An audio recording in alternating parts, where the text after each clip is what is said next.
People always ask me about our shoes. We wear spiked shoes that allow us to walk into the wet epoxy without leaving footprints and without the epoxy sticking to our feet. The epoxy self-levels to some degree, so any holes that the shoes leave usually disappear on their own. Okay, we're done with this one for the day. We come back the next day and we need to clean the excess flakes and put on a polyaspartic top coat.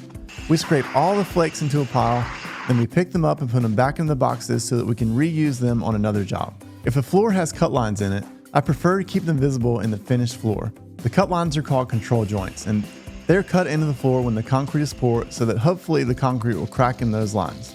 We have an option to fill them if customers want a seamless floor, but most of our customers choose to leave them.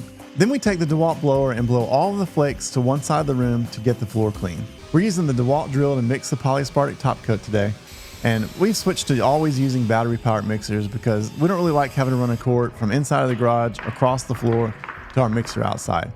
We pour the polyaspartic top coat directly on the floor.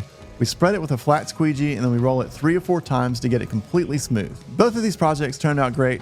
These are my favorite colors to do, but they do both have their disadvantages.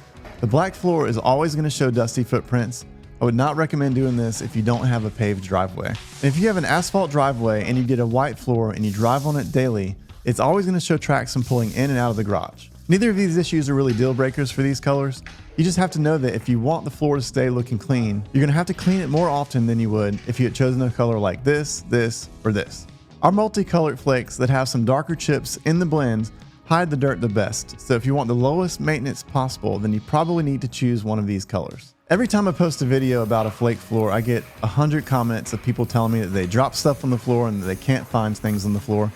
So if you're the type of person that works in your garage and you happen to be one of those people that drop stuff on the floor, then a multicolored flake floor is not going to work for you. But if you want what my kids would say is the drippiest garage or the sickest garage, and you want to be able to find things that you drop on the floor, then black or white is definitely the way to go.